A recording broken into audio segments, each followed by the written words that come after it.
Hi everyone, today we are going to be talking about money and essentially married money. This will be based on some of the biblical things in the Bible. The Bible talks a lot about money. You do not have to be a Christian to hear this. There's a lot of wisdom, and you'll see that there's a number of things the Bible says that good business puts in practice anyway. But today we're going to be talking specifically about joint accounts, money in marriage, those kind of things, because when there's changes, whether good or bad, one of the big flashpoints in a relationship can be the finances and how they're handled. And this is especially good for people getting married.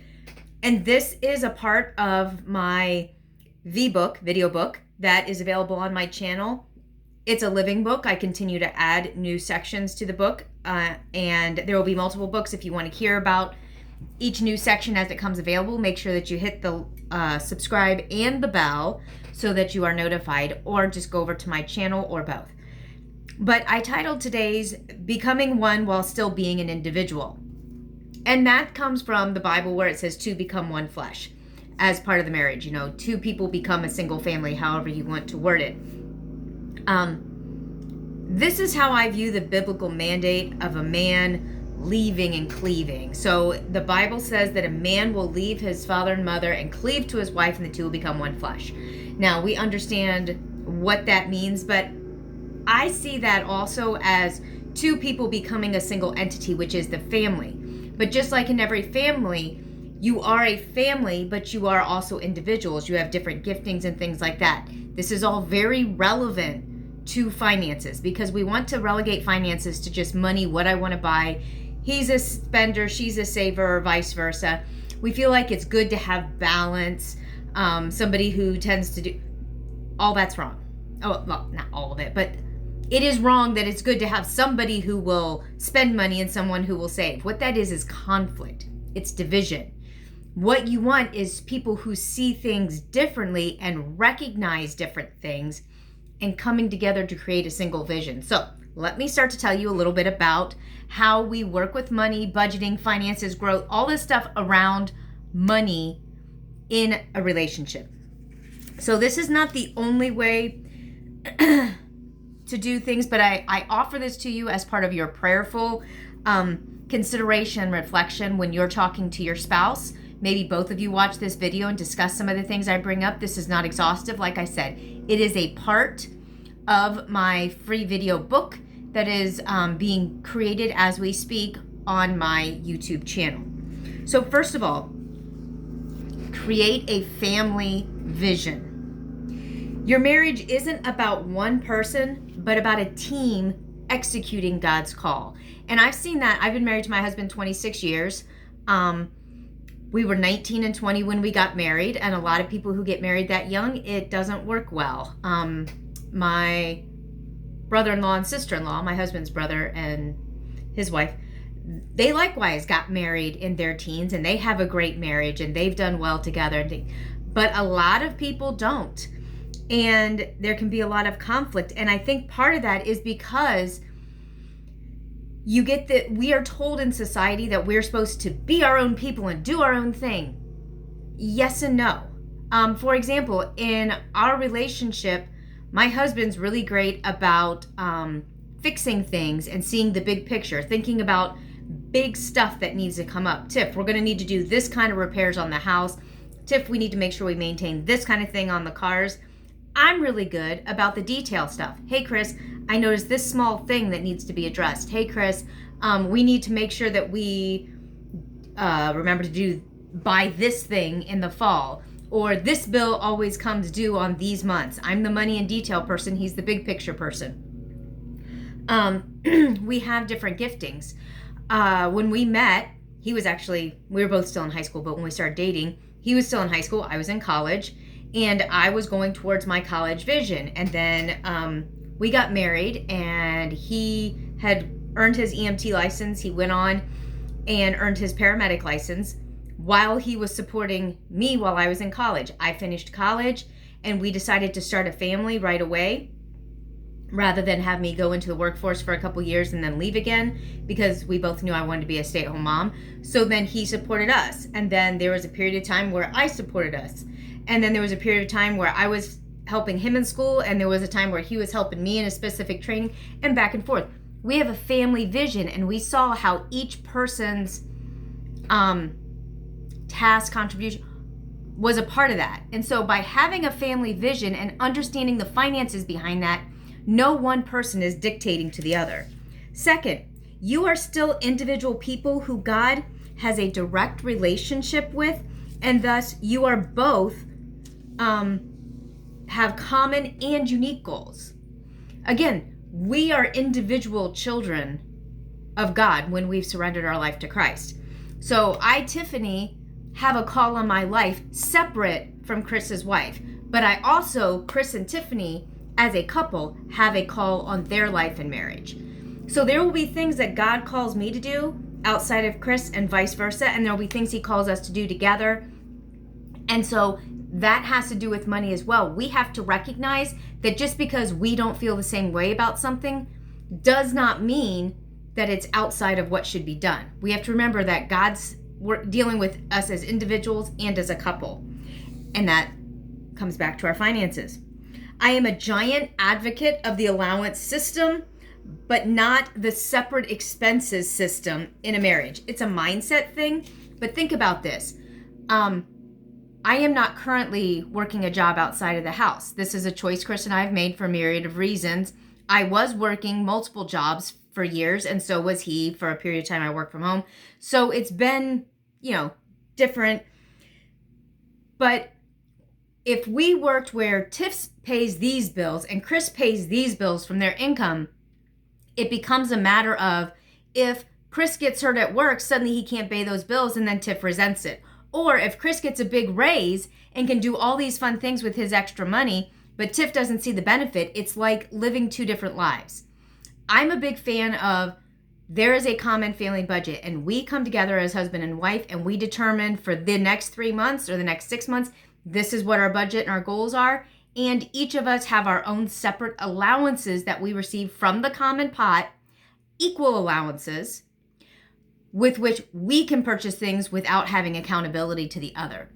This works especially well when I want to buy my husband a gift for anniversary, Christmas, just because I have my own money. It comes from me. It comes from what I have, and it is a gift to him that costs me something. Whereas if we have a common budget and one person, and this is how we used to do it, we had a common budget and Chris would go buy me a gift. Well, that's phenomenal, but then my responsibility was figuring out how to pay for that gift because it wasn't a part of the budget. So instead of giving me a gift, he gave me an obligation to figure out how to pay for my own gift. Whereas now we have a set amount each month, and when he gives me a gift, it's a gift. When I give him a gift, it's a gift. And I'll have a whole nother teaching on the allowance system. But just to say it right now, that as opposed to each person pays separate bills, it creates division in the house. Number 4, our personal relationship with God requires each of us to have individual Bible reading, individual and combined prayer time, and individual and combined learning. So as you're going through learning about finances and growing in your relationship with God and things like that, this is focusing on money a little bit more. But it's about being individuals and being a couple. You have to recognize God is dealing with each of you in different places as the individuals. Maybe one place as a couple. Like if you're raising children, God may be saying, okay, here's what you need to look at for raising your kids. But as individuals, God may be dealing with me about unforgiveness and dealing with my husband about, I don't know, being a workaholic, which he's not, but I'm just trying to pick something. Maybe he's working too much and I'm dealing with unforgiveness. Well, I should not put on him what God is talking to me about. I can share with him, but I should not require him to do what God is telling me to do because I am still an individual even within my marriage. Okay, number 5, about being individuals while still being united. It is generally more efficient to have one person handle the administration of the family budget and goals but there needs to be communication and accountability. So I am the one that pays all of the bills and everything, but Chris and I agree on the budget together. I do not, I use the envelope system like I've taught in other videos. If you have questions about that, you can go onto my channel. But we agree to what our spending is going to be, what our budget is, what our priorities are. And then I am the one that makes sure all the bills get paid. And I am the one that when I see something coming up, like, okay, propane is about to go through the roof, and I find out about that, I come to Chris and say, hey, listen, propane's gone way up. This is going to be a 25% increase on our winter bills on top of what it normally increases. And so we are going to have to prepare for this. My husband says, okay, this is how I'm going to earn the extra money to cover this. And then it's my responsibility to make sure that it's paid. So that communication, we both have our own roles to play. But it doesn't make sense to just whoever ends up paying the bills pays them, because then they might get missed. Something might get missed. So it tends to be the more detail-oriented person, but the person paying the bills is not in control of the finances. The couple is in control of the finances by mutual agreement. One person is an administrator of the finances. So if you find yourself focused on yourself and not the family, do a gut check. This is something we'll be talking about in one of the next topics of this free V-book.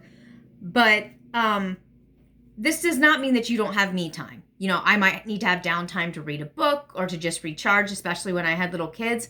But if you start to find yourself, but what about me, but what about me, but what about me? Start to evaluate what is breaking down. Is it you? Is it pride? Is it resentment? Has something happened that you feel unprotected, unloved, uncared for? Is there something around you that feels like it's out of your control and you're reacting by turning in on yourself? This is an indicator that there's an issue.